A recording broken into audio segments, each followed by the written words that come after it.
Alhamdulillah, wassalatu wassalam ala rasulillah wa ala ali wa sahbihi ajmain. Amma ba'd. A'udhu billahi minash shaitanir rajim. Bismillahir rahmanir rahim.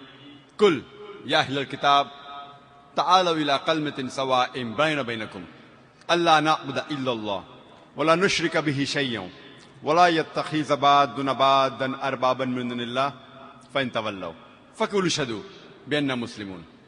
Rabbi shrah li sadri wa yassir li amri wahlul 'uqdatam min lisani yafqahu qawli. My respected elders and my dear brothers and sisters, I welcome all of you with the Islamic greetings. Assalamu alaikum wa rahmatullahi wa barakatuh. May peace, mercy and blessings of Allah subhanahu wa ta'ala be on all of you. You may be wondering that why do I require a separate microphone, why not the podium? As the person who inspired me, Sheikh Ahmed Deedat, who Sheikh Abdul Hakim Quick just spoke about, even he prefers this type of microphone so that a person can see the body language. Not that I have a very good physique,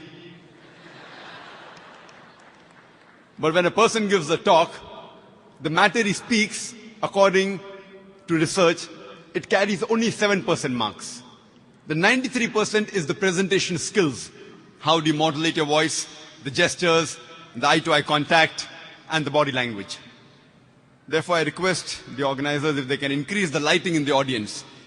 Normally in dramas and rock shows, we have a blackout in the audience. When a lecture is given, I would like to interact with the audience. I would like to see whether the chairs are filled or empty. Jazakallah shukran.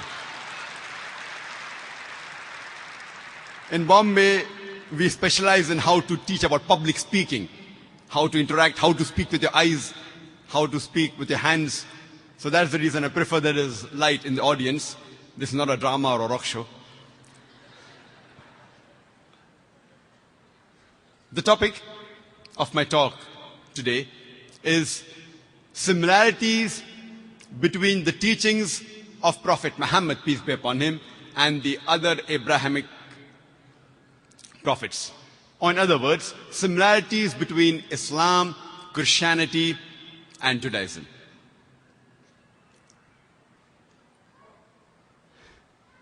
On the first day of the convention, I had spoken regarding the prophecy of Prophet Muhammad sallallahu alaihi wasallam in the world scriptures, and also spoke about the prophecy of Prophet Muhammad, peace be upon him, in Judaism as well as in Christianity.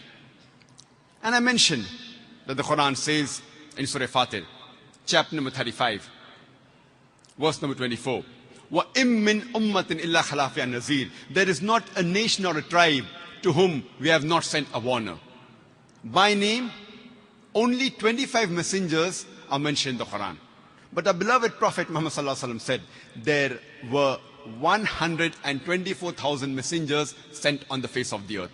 But by name, only 25 are mentioned in the Quran.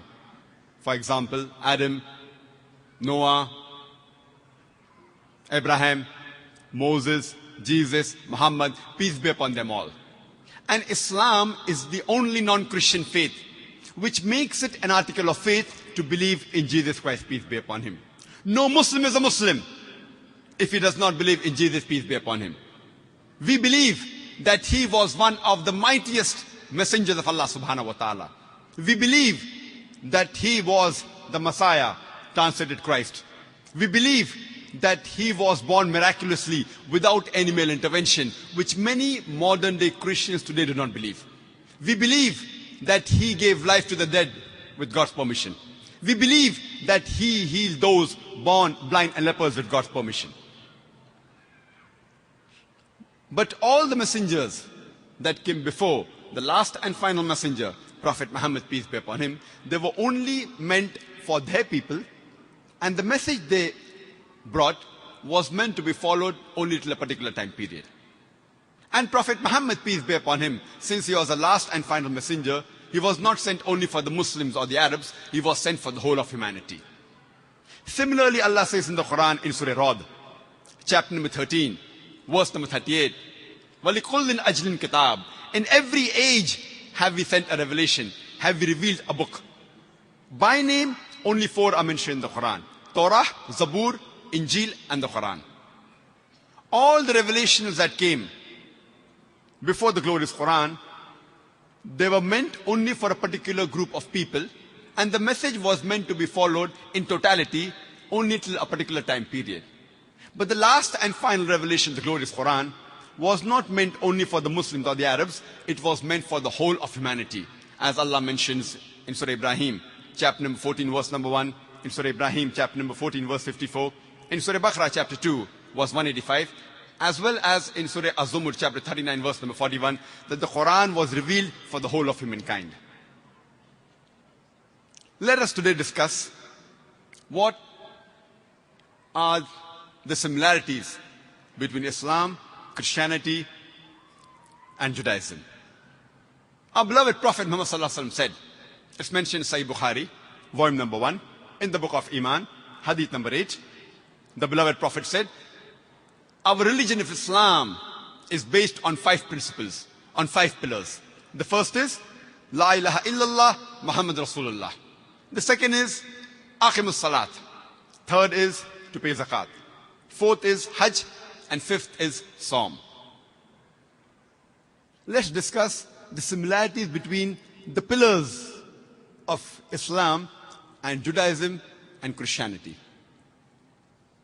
The first is, La ilaha illallah Muhammad Rasulullah. There is no God but Allah, and Prophet Muhammad, peace be upon him, is the messenger of Allah. This was discussed by me on the first day, that Prophet Muhammad, peace be upon him, is mentioned in all the major world religious scriptures, including the scriptures of Judaism and Christianity.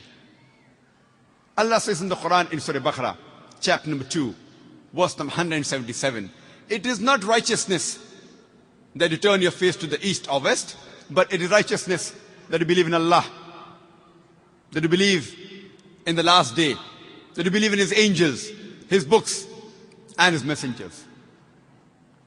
I started my talk by quoting a verse from the glorious Quran, from Surah Al-Imran, chapter number 3, verse number 64, which says, Kul ya ahlal kitab, say, O people of the book, Ta'alaw ila qalmatin sawa'im bayna baynakum, come to common terms as between us and you. Which is the first term? Allah na'budu illallah, that we worship none but one Allah. Wala nushrika bihi shay'an, that we associate no partners with Him. Wala yattakhiza ba'duna ba'dan araban min dunillah, that we erect not among ourselves lords and patrons other than Allah.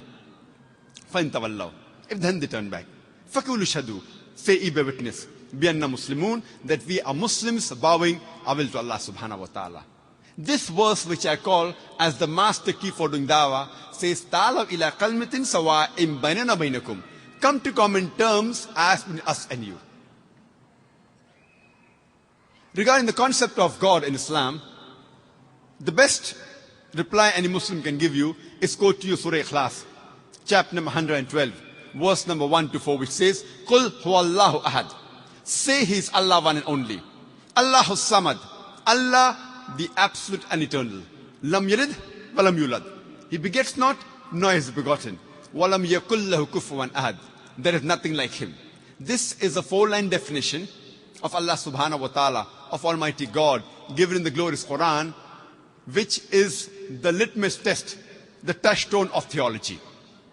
A similar message is given in the Jewish scriptures. It's mentioned in the Old Testament, in the book of Deuteronomy, chapter number 6, verse number 4. Moses, peace be upon him, says in Hebrew, Shema Israelo, Adnal Hainu Adnai Khad. Hear, O Israel, the Lord, our God, is one Lord. And when Jesus Christ, peace be upon him, was asked that which is the first of the commandment, he repeated verbatim what was said by Moses, peace be upon him, earlier. It's mentioned in the Gospel of Mark, chapter number 12, verse number 29. And Jesus Christ, peace be upon him, said, Shema Israelo, Adnal Hainu Adnai Khad. It's a Hebrew quotation which means, Hear, O Israel, the Lord, our God, is one Lord. Allah says in the Quran, in Surah Nisa, chapter number 4, verse number 48, and Surah Nisa, chapter number 4, verse number 116, that Allah subhanahu wa ta'ala will never forgive the sin of shirk, associating partners with God, joining partners with gods. Any other sin, if He wishes, if He pleases, He may forgive. But the sin of shirk, he will never forgive, because it is the most heinous sin. A similar message is given in the Bible. It's mentioned in the book of Exodus, chapter number 20, verse number 3 to 5. It says, Almighty God says, "Thou shalt have no other God besides me. Thou shalt not make unto thee any graven image of anything, of any likeness, in the heaven above, in the earth beneath, and the water under the earth. Thou shalt not bow down to them, nor serve them, for I, thy God, thy Lord, is a jealous God." The same message is repeated in the book of Deuteronomy, chapter number 5, verse number 7 and 9, where God says, "Thou shalt have none other God besides me. Thou shalt not make unto thee any graven image of anything, of any likeness, in the heaven above, in the earth beneath, and the water beneath the earth. Thou shalt not bow down to them, nor serve them, for I, thy God, thy Lord, is a jealous God." Associating partners with God is the biggest sin. But unfortunately, many of our Christian brothers and sisters, they say that Jesus Christ, peace be upon him, he claimed divinity. The Quran says in Surah Ma'idah, chapter number 5, verse number 72, it says, "They are in kufr, وَلَقَدْ كَفْرَ الَّذِينَ قَالُوا إِنَّ اللَّهُ هُوَ ابْنُ مَرْيَمَ." They are in kufr, those who say that Jesus Christ, the son of Mary, is Allah. وَقَالَ الْمَسِيحِ. But said Christ, "Ya Bani Israel, O children of Israel, U'budullah, worship Allah, Rabbi wa Rabbakum, who's my Lord and your Lord. Inno mashrik billah." Anyone who associates partners with Allah, faqad harram Allah alayhi al-jannah. Allah will make Jannat haram for him. Wama wahun nar, wama lizalimin min ansar. And fire shall be his dwelling place, and he shall have no helpers in the hereafter. Jesus Christ, peace be upon him, said, "Inno mashrik billah." Anyone who associates partners with Allah, faqad harram Allah alayhi al-jannah. Allah will make Jannat haram for him. Wama wahun nar, wama lizalimin ansar. And fire shall be his dwelling place, and he shall have no helpers in the hereafter. If you read the Bible, our Christian brothers and sisters, they say that Jesus Christ, peace be upon him, he claimed divinity. But there is not a single unequivocal statement in the complete Bible where Jesus Christ, peace be upon him, himself says that I am God, or where he says worship me. I would like to repeat that there is not a single unequivocal statement in the complete Bible, not a single unambiguous statement in the complete Bible where Jesus Christ, peace be upon him, himself says that I am God, or where he says worship me. If anyone can point me such a statement in the Bible, I, Dr. Zakir Naik, I am ready to accept Christianity today. I am not speaking on behalf of my other Muslim brothers. I am a student of comparative religion. I studied the Bible and the other sacred scriptures. In fact, if you read the Bible, Jesus Christ, peace be upon him, himself said, it's mentioned in the Gospel of John, chapter number 14, verse number 28. Jesus Christ, peace be upon him, said, "My Father is greater than I." Gospel of John, chapter number 10, verse number 29. "My Father is greater than all." Gospel of Matthew, chapter number 12, verse number 28. "I cast out devil with the Spirit of God."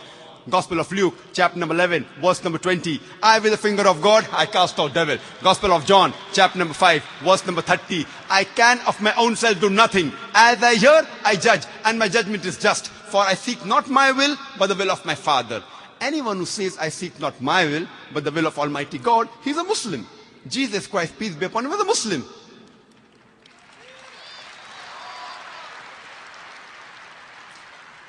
It's mentioned in the Gospel of Matthew, chapter number 5, verse number 7 to 20. Jesus Christ, peace be upon him, says, "Think not that I am come to destroy the law or the prophets. I have come not to destroy, but to fulfill. Until the heaven and the earth pass away, not one jot or tittle shall pass away from the law until all be fulfilled. And whosoever shall keep the commandments and teach men to do so shall be called great in the kingdom of heaven. And whosoever shall break one of the least commandments, he shall be called least in the kingdom of heaven. Unless your righteousness exceeds the righteousness of the scribes and the Pharisees, in no way shall you enter the kingdom of heaven." If you want to go to Jannah, according to Jesus Christ, peace be upon him, you have to keep all the laws and commandments which was given by Moses, peace be upon him, and which is mentioned in the Jew. Jesus Christ, peace be upon him, he never claimed divinity. In fact, it's mentioned in the Gospel of John, chapter number 14, verse number 24. Jesus Christ, peace be upon him, says that the words that you hear are not mine, but my Father's who has sent me. It's mentioned in the Gospel of John, chapter number 17, verse number 3. Jesus Christ, peace be upon him, says, this is life eternal, so that you may know there is one God, and Jesus Christ whom thou hast sent. It's mentioned in the Gospel of Matthew, chapter number 19, verse number 16 to 18, that a person approaches Jesus Christ, peace be upon him, and tells him, good master, what good things should I do so that I shall enter eternal life, so that I shall go to Jannah? So Jesus Christ, peace be upon him, says that why thou callest me good? Leave aside God. He says, why thou callest me good? There's only one good, and that is the Father in heaven. That is Almighty God. And if you want to enter eternal life, you should keep the commandments. Jesus Christ, peace be upon him, did not say that you have to believe I am God if you want to go to Jannah. He never said that you have to believe that I died on the cross for your sins if you want to go to Jannah. He said, if you want to go to Jannah, you keep the commandments. And it's clearly mentioned in the book of Acts, chapter number 2, verse number 22. It says, ye men of Israel, listen to this. Jesus of Nazareth, a man approved of God amongst you by wonders and miracles which God did by him amongst you, and you are witness to it. It says, Jesus of Nazareth, a man approved of God amongst you by wonders and miracles which God did by him amidst you, and you are witness to it. Shirk is the biggest sin in Islam, in Judaism as well as Christianity. It's the biggest sin.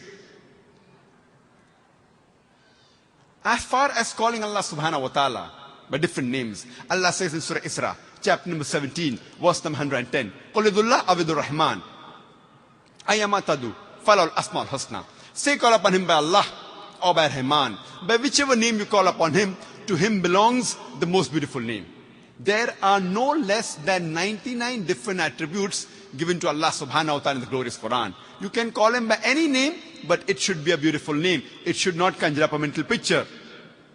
For example, Ar-Rahman, Ar-Rahim, Al-Hakim, most merciful, most beneficent, most wise. No less than 99 names are given in the Quran to Allah subhanahu wa ta'ala. And the crowning one is Allah. Why do we Muslims prefer calling Allah by the Arabic name Allah instead of the English word God? The reason is because a person can play mischief with the English word God. For example, if you add S to God, it becomes gods.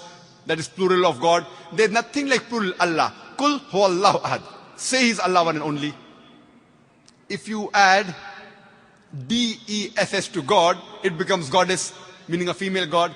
There's nothing like female Allah or male Allah. Allah subhanahu wa ta'ala is unique. If you add a father to God, it becomes Godfather. He's my Godfather. He's my guardian. There's nothing like Allah Father or Allah Abba in Islam. If you add a mother to God, it becomes Godmother. There's nothing like Allah Mother or Allah Ammi in Islam. If you prefix a tin before God, it becomes tin God, meaning a fake God. There's nothing like tin Allah in Islam. That's the reason I say that we Muslims, we prefer calling Allah by the Arabic word Allah instead of the English word God.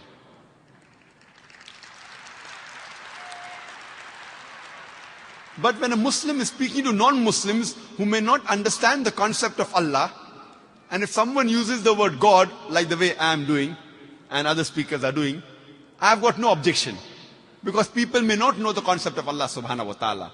But I would like to remind them that God is not the appropriate translation for the Arabic word Allah. And this word Allah is mentioned in all the major scriptures of the world. Hindu scriptures, Sikh scriptures, including Jewish and the Christian scriptures. It's mentioned in the Gospel of Mark, chapter number 15, verse number 34, as well as the Gospel of Matthew, chapter number 27, verse number 46. When Jesus Christ, peace be upon him, when he was put on the cross, he cried out, Eli, Eli, lama sabachthani, so as to say, O God, why hast thou forsaken me? And this Ellai, Ellai lama sabaqtani is the exact word spoken by Jesus Christ, peace be upon him. And we know Jesus, peace be upon him, he spoke Hebrew, he spoke Aramaic, which is the sister language of Arabic. Ellai, Ellai lama sabaqtani does not sound like, oh God, why hast thou forsaken me? Ellai, Ellai lama sabaqtani doesn't sound like, Jehovah, why hast thou forsaken me? But if you translate into Arabic, Ellai, Ellai lama sabaqtani, it is Allah, Allah lama taraktani. Arabic and Hebrew and Aramaic are sister languages. And if you refer to the Scoffield's Bible, it says A-L-A-H, it means God. They spell Allah as A-L-A-H, we spell it A-L-L-A-H. It is somewhat similar, Allah. And this word Allah, you will find in all the different translations of the Bible. The Bible, the New Testament has been translated into more than 2,000 different languages. But in every translation, the original words of Jesus Christ, peace be upon him, where he used the word Allah for Almighty God, is maintained in all the translation, whether it be French, English, German, Spanish, Hindi, Urdu, Marathi. In all the translation, the words Allah, Allah lama sabaqtani has been maintained. This is the proper noun for Almighty God, Allah subhanahu wa ta'ala. The second pillar of Islam is Aqimus Salat. And people translate Salah as prayer. To pray means to beseech, to ask for help. And in our Salah, we don't only ask for help. Besides asking for help, we praise Allah subhanahu wa ta'ala and we even get guidance from Him. That's the reason I prefer calling it a programming towards righteousness. And I've given a talk on this subject, Salah, the programming towards righteousness. But if someone uses the translation for Salah as prayer, I don't mind, because if someone asks you, where are you going? And if you say, I'm going for programming, I'm going for brainwashing, it sounds a bit odd. So if you use the word pray for translation of Salah, I've got no objection. But again, the English word prayer does not denote the complete meaning of the Arabic word Salah. And Allah says in the Quran, in Surah Ankabut, chapter number 29, verse number 45, it says that we have revealed to you the revelation by inspiration and established regular Salah. Verily, Salah restrains you from shameful and unjust deed. Utlu ma uya ilayka min al-kitabi wa aqim as-salata inna salata tanha anil fahsha'i wal munkar. Salah restrains you from shameful and unjust deed.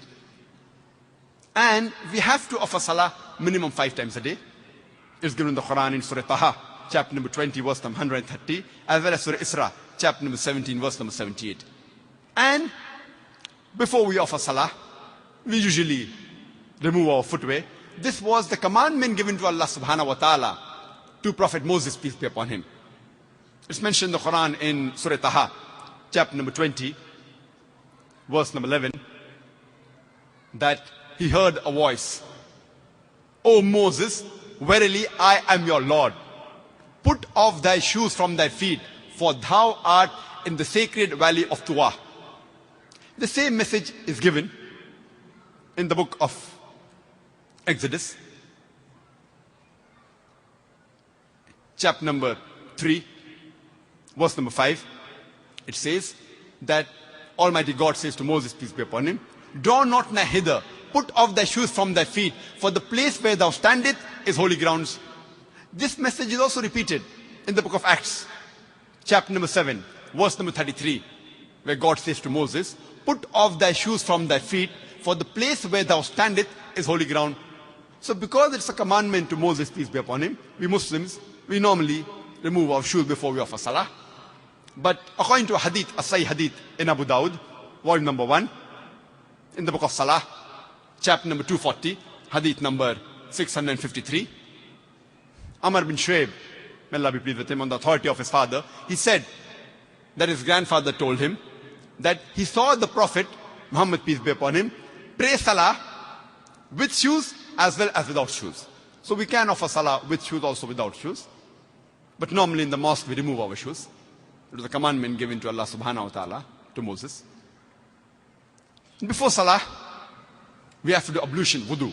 Allah says in the Quran in Surah Ma'idah, chapter number 5, verse number 6, that Ya ayyuhallazina amanu, O you believe, when you prepare yourself for salah, wash your hands and your face and your hands up to the elbow, rub your head with water and wash your feet up to the ankle.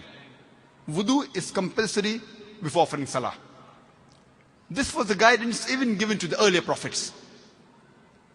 It's mentioned in the book of Exodus, chapter number 40, verse number 31 and 32, that Moses and Aaron, they washed their hands and feet before they appeared in front of the Lord. A similar message is given in the book of Acts, chapter number 21, verse number 26, that Paul, along with the other men, he washed before he appeared in front of the Lord. So wudu is compulsory before salah. It's not only for the Muslims, but even for the Jews and the Christians. It is a sort of a mental preparation before you appear in front of your Lord. When we offer salah, our beloved Prophet Muhammad said, it's mentioned in Sahih Bukhari, volume number 1, in the book of Adhan, chapter number 75, hadith number 692. Hazrat Anas bin Malik, peace with him, said that when we stood for salah, our shoulders touched the shoulders of the companions. Our feet touched the feet of the companions. The beloved Prophet Muhammad said, it's mentioned in a Sahih Hadith of Sunan Abu Dawud, volume number 1, in the book of Salah, chapter number 245, hadith number 666, that Muhammad before offering salah, he said, straighten your rows, stand shoulder to shoulder, close in the gaps, do not leave any space for the Satan, for the devil. The Prophet wasn't talking about the devil which you see in the museum with 2 horns and a tail. The Prophet was talking about the devil of racism, of caste, of color, irrespective whether rich or poor. When you stand for salah, you stand shoulder to shoulder.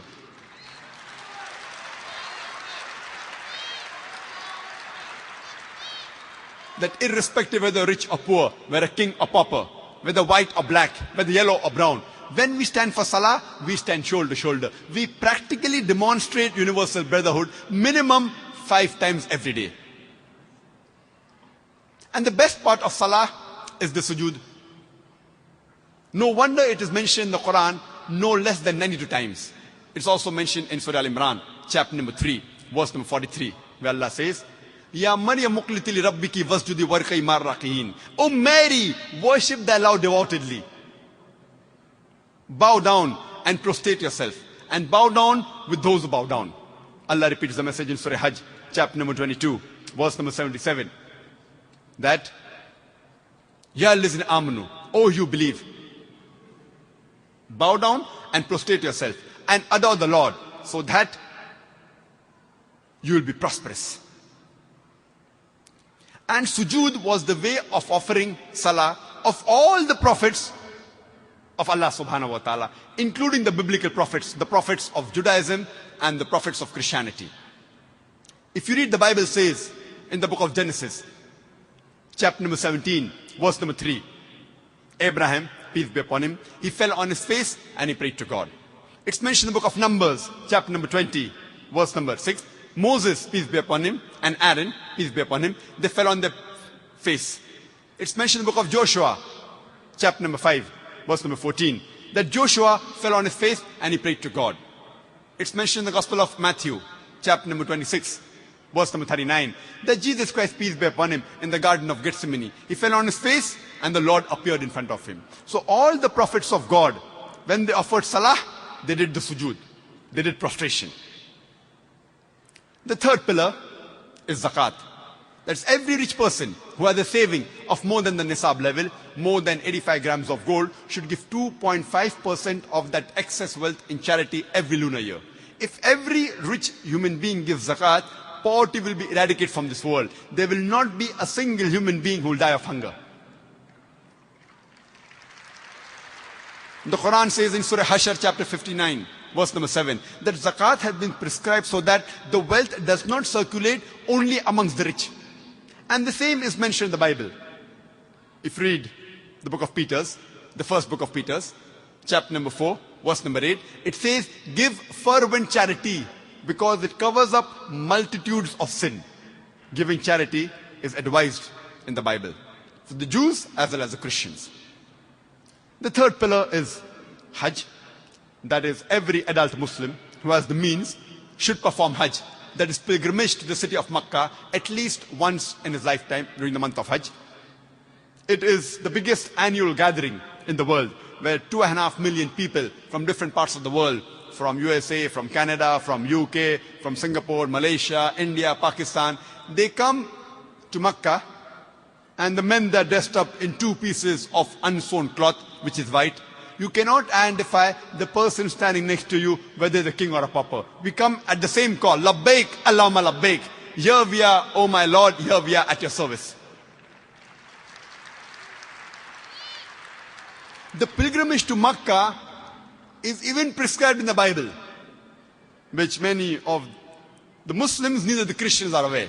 It's mentioned in the book of Psalms, chapter number 84, verse number 4 to 7, that blessed are those people who travel to the valley of Bakkah. Bakkah is another name for Makkah in the Quran. It is Surah Al-Imran, chapter 3, verse 96. So the Bible also says that blessed are those people who travel to the valley of Makkah. The fourth pillar is Saum, that is fasting, abstaining from drinking, eating and sex from dawn to sunset.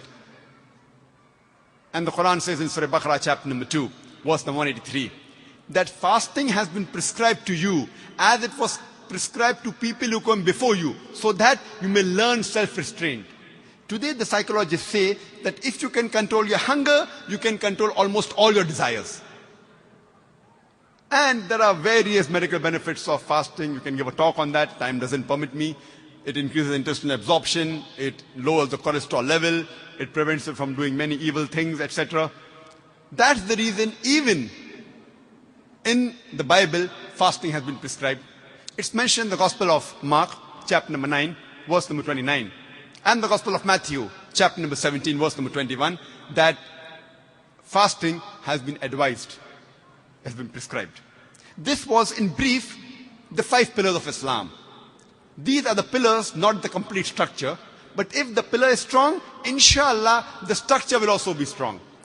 Allah says in the Quran, in Surah Dhariyat, chapter number 51, verse number 56, وَمَا خَلَقْتُ الْجِنَّ وَالْإِنسَ إِلَّا لِيَعْبُدُونَ, that we have created the jinn and the men not but to worship me. Ibadah comes from the word abd, which means a slave. That we human beings have been created, besides the jinn, to worship Allah subhanahu wa ta'ala.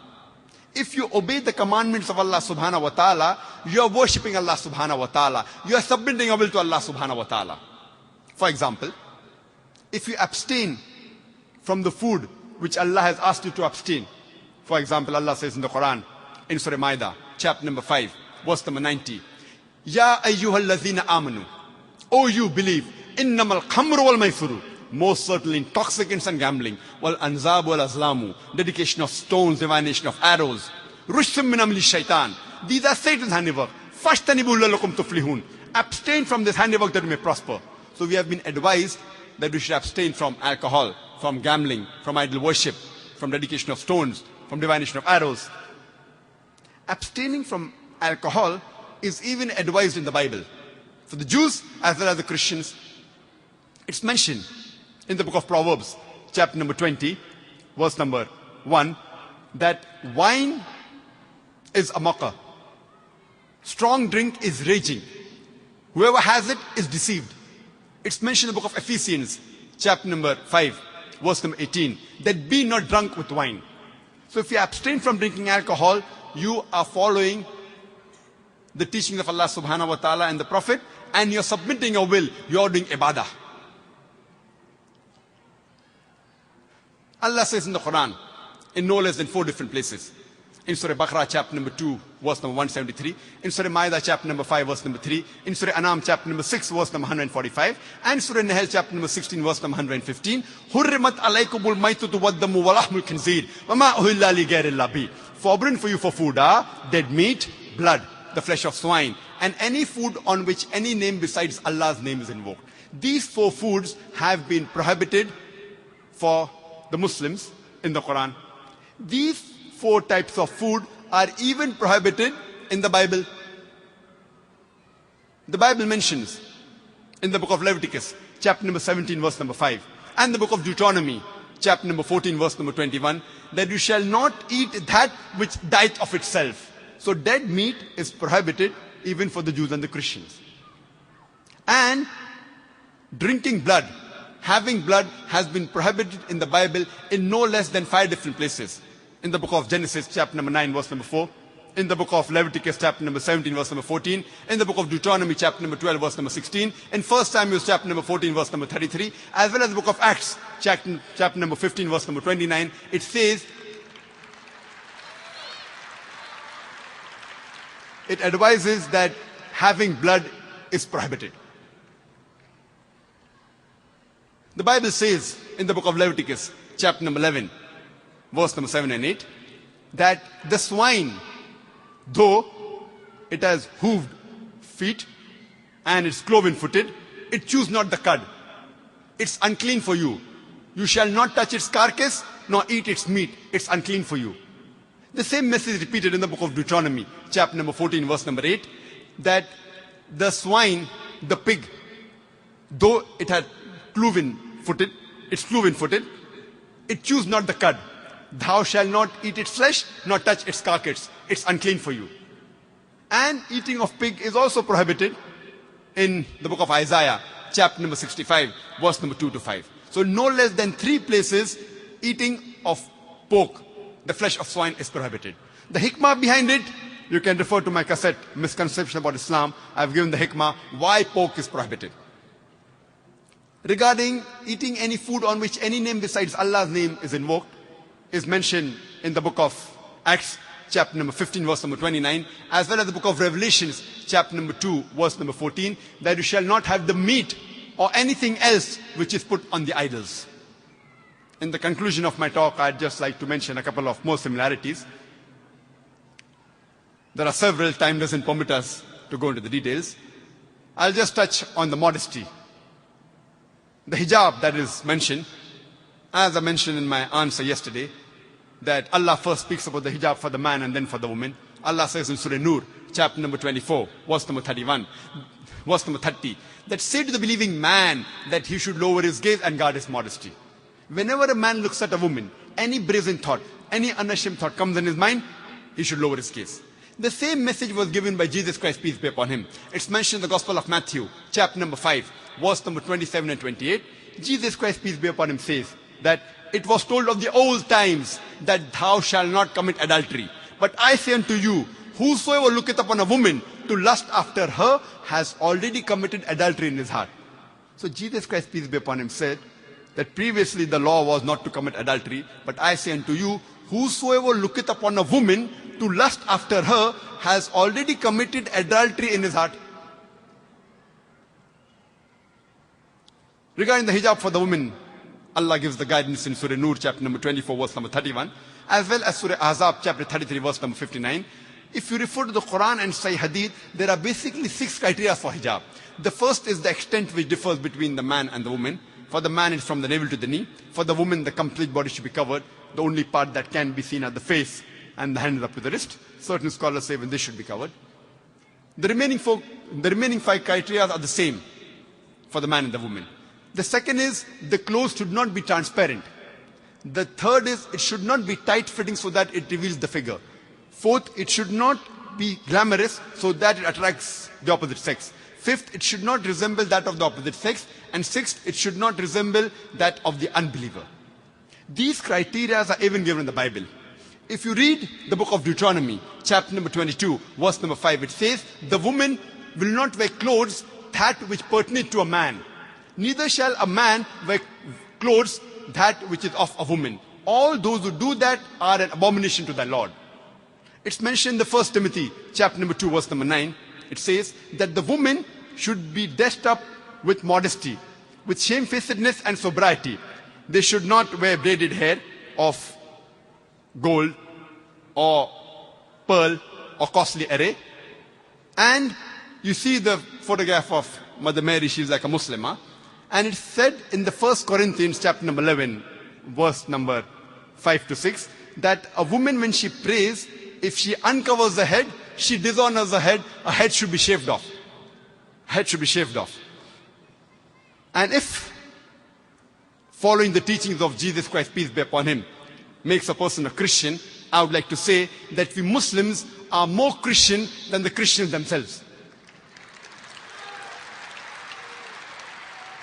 There are many other similarities like circumcision, etc. Time doesn't permit me. I would like to end my talk by mentioning that the word Christianity doesn't exist anywhere in the Bible. However, the word Christian is there in the book of Acts. It was a nickname given by the people of Antioch to the followers of Jesus Christ, peace be upon him. Jesus Christ, peace be upon him, never referred to himself as a Christian. He never heard that name when he lived. Therefore, I say that Jesus Christ, peace be upon him, he was a Muslim, as it's mentioned in the Gospel of John chapter 5 verse number 30. I can of my own self do nothing. As I hear, I judge, and my judgment is just. For I seek not my will, but the will of my Father. Anyone who says, I seek not my will, but the will of Almighty God, he is a Muslim. So Jesus Christ, peace be upon him, was a Muslim. And Allah says in the Quran, in Surah Ma'idah chapter number 5 verse number 82, the closest to the Muslims are those who say we are Christians. Wa akhir da'wana alhamdulillahi rabbil alameen.